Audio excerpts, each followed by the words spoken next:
Hello दोस्तों, cancer के patients या ब्रेन ट्यूमर के पेशेंट्स में अक्सर सर दर्द होना एक इम्पॉर्टेंट प्रॉब्लम है। आज हम बात करेंगे कैंसर के पेशेंट्स में होने वाले सर दर्द के क्या इंपॉर्टेंट कारण हो सकते हैं और कौन से टाइप के सर दर्द हैं जो सीरियस है, कौन से नहीं।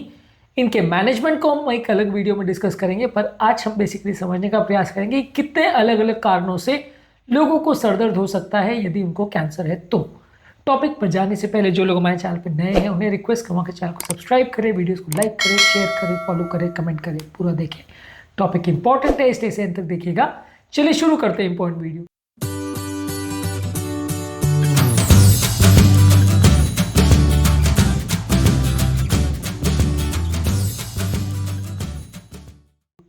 सबसे पहले कॉजेज ऑफ कैंसर पर डिस्कशन करेंगे।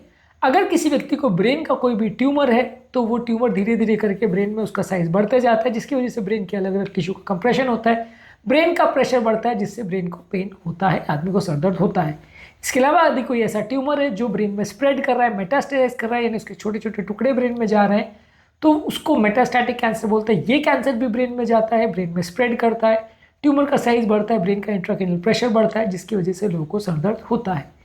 इसके अलावा कैंसर के पेशेंट में कई बार इंट्राक्रैनियल प्रेशर बढ़ने की वजह से भी कई बार स्कल पर कई बार कंप्रेशन होता है। कोई भी कैंसर अगर स्कल को कंप्रेस करता है तो वैसे लोगों को भी कई बार इंट्राक्रैनियल प्रेशर बढ़ने की वजह से नौजिया, वॉमिटिंग होता है। कोई भी तरह का कैंसर जो कि स्किन पे या ब्रेन पे या उसके आसपास के एरिया में है, वो कैंसर जो है ब्रेन पर कंप्रेशन कर सकता है, जिससे लोगों को सर दर्द होना काफ़ी कॉमन होता है। ब्रेन का प्रेशर बढ़ जाता है, ब्रेन का प्रेशर बढ़ना कई बार जानलेवा भी हो सकता है।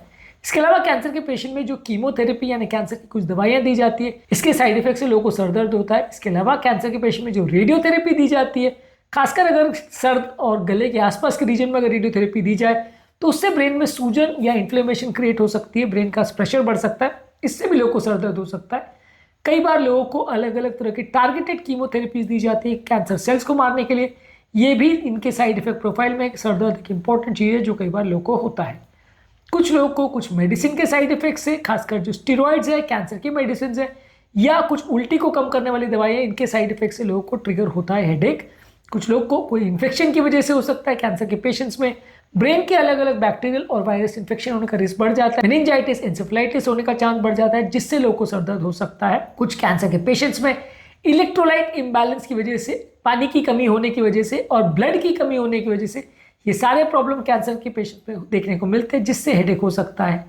कैंसर के पेशेंट में साइकोलॉजिकल प्रॉब्लम्स होते हैं, यानी स्ट्रेस और एंजाइटी होता है, डिप्रेशन होता है, इससे भी लोगों को टेंशन टाइप हेडेक हो सकता है। इसके अलावा कैंसर के पेशेंट में साइनसेस में कंजेशन होने की वजह से, आंखों में दबाव या स्ट्रेन पड़ने की वजह से और दांतों के कुछ इश्यूज होने की वजह से सर दर्द हो सकता है।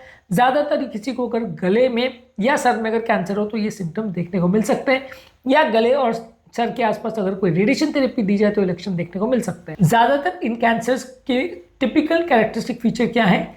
ज़्यादातर जिस पर्टिकुलर एरिया का कैंसर है वहाँ पे ज़्यादातर ये सर दर्द देखने को मिलेगा। इनका इंटेंसिटी ज़्यादातर माइल्ड हो सकता है या सिवियर हो सकता है, किसी में माइल्ड किसी में सिवियर हो सकता है।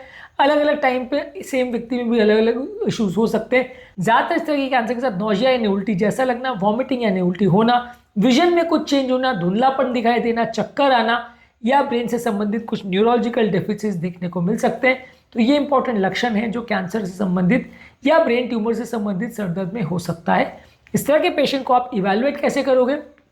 ज़्यादातर अगर किसी व्यक्ति को ट्यूमर कैंसर का प्रॉब्लम है और वो आपको सर दर्द की हिस्ट्री दे रहा है या कोई पर्टिकुलर चीज़ के बाद उसको सर दर्द बढ़ रहा है, तो आप उसको स्पेसिफिक इवैल्यूएट करोगे, ब्रेन का स्कैनिंग वगैरह करोगे, सीटी स्कैन और खासकर ब्रेन का एमआरआई, जो कि बहुत अच्छी आपको इमेज देगा और बताएगा कि ब्रेन में कोई ट्यूमर है, कैंसर तो नहीं, कोई नया स्प्रेडिंग कैंसर तो नहीं हुआ है ब्रेन में, इसके बारे में जानकारी देगा। ये आप जांचें कर सकते हो। कई बार रीढ़ की हड्डी का पानी, जिसे लंबर पंक्चर टेस्ट बोलते हैं, इसकी एनालिसिस भी की जाती है और इसके द्वारा आप जांच कर सकते हो कि ब्रेन में कोई कैंसर के सेल्स तो नहीं है और उसमें कौन से टाइप के सेल्स है, इसकी एनालिसिस भी की जाती है। तो किसी व्यक्ति को अगर कैंसर है या कैंसर का अंदेशा है या पहले की कैंसर की हिस्ट्री है, उसको अगर सर दर्द हो रहा है तो ये सारे टेस्ट अक्सर किए जाते हैं। आज के टॉपिक में हमने बात करी कैंसर के पेशेंट में सर दर्द से संबंधित क्या इंपॉर्टेंट इश्यूज होते हैं और कैंसर के किस किस पेशेंट में किन की कारणों से सर दर्द हो सकता है। अलग एक वीडियो में हमने बात करी कि कैंसर के पेशेंट में सर दर्द को हम कैसे मैनेज करते हैं, उस टॉपिक को भी जरूर देखिए। उम्मीद करूँगा कि आज के टॉपिक में कुछ नई बातें जानने को मिली होगी। जो लोग हमारे चैनल पर नए हैं उन्हें रिक्वेस्ट करूँगा कि चैनल को सब्सक्राइब करें, वीडियोज़ को लाइक करें, शेयर करें, फॉलो करें, कमेंट करें, पूरा